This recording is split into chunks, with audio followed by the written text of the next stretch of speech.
Hai, anda bersama saya NK dalam rancangan Aura Rasa. Untuk pengetahuan semua, Aura Rasa adalah sebuah rancangan masakan yang menyelitkan fakta-fakta mengenai warna aura dan bagaimana mengaplikasikan maklumat-maklumat ini semasa menyediakan menu untuk anda dan sekeluarga.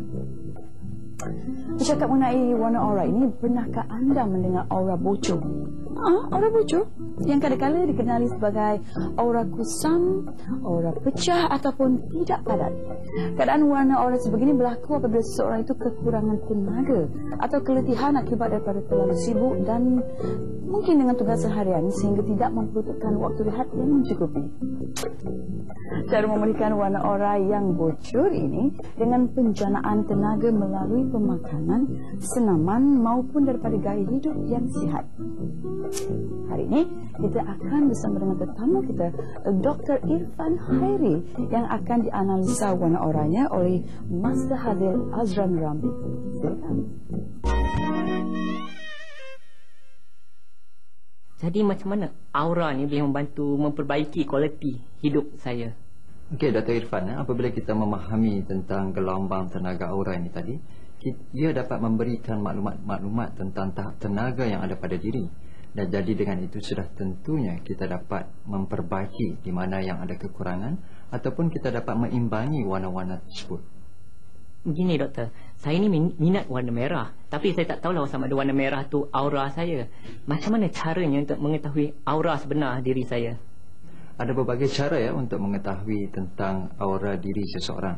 Jadi apa yang kita gunakan di sini adalah melalui teknologi aura foto, dan daripada teknologi ini kita mengenal pasti tahap tenaga serta warna-warna yang ada pada aura seseorang.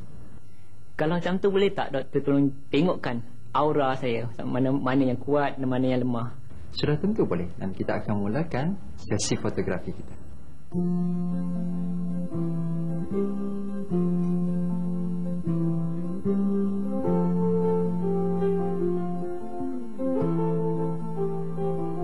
Inilah hasil yang kita perolehi daripada hari ini ya.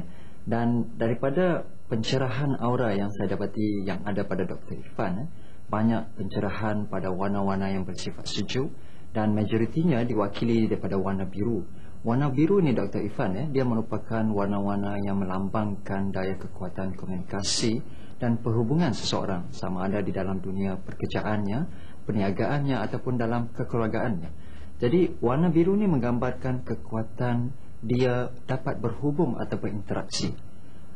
Namun begitu, apabila meneliti analisa ini ya, saya dapati ada sedikit kekurangan warna-warna yang bersifat warm ataupun panas yang dapat menstabilkan tahap tenaga yang ada pada aura Dr. Irfan.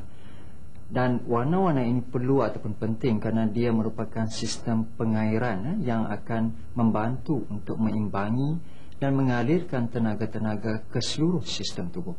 Biasanya seorang biru akan menghadapi sedikit permasalahan tentang sistem darah dan ataupun pengaliran darahnya. Salam aura kedamaian. Bertemu kita kembali. Nasma aura merupakan pancaran cahaya yang terhasil daripada tubuh seseorang.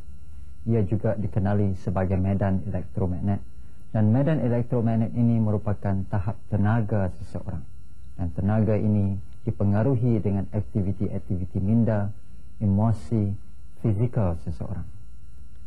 Melalui pencerahan aura, kita akan mengenal pasti keseimbangan tenaga yang wujud pada seseorang yang diukur tahap tenaga tersebut. Dan pada hari ini melalui jutawan muda Dr. Irfan, kita akan berkenalan dan membicarakan tentang warna biru dan aura yang besar.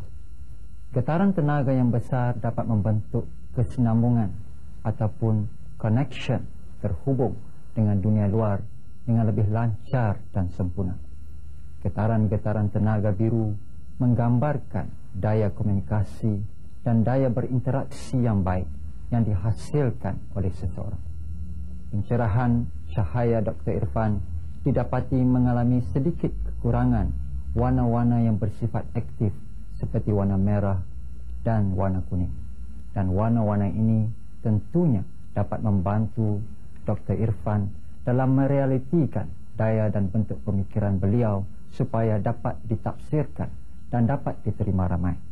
Oleh itu, menu ataupun masakan yang disediakan memerlukan keseimbangan tenaga-tenaga aktif yang dijanakan, dan sesuatu yang disediakan itu perlulah sesuatu yang ringkas dan mudah diambil serta mudah dihadamkan.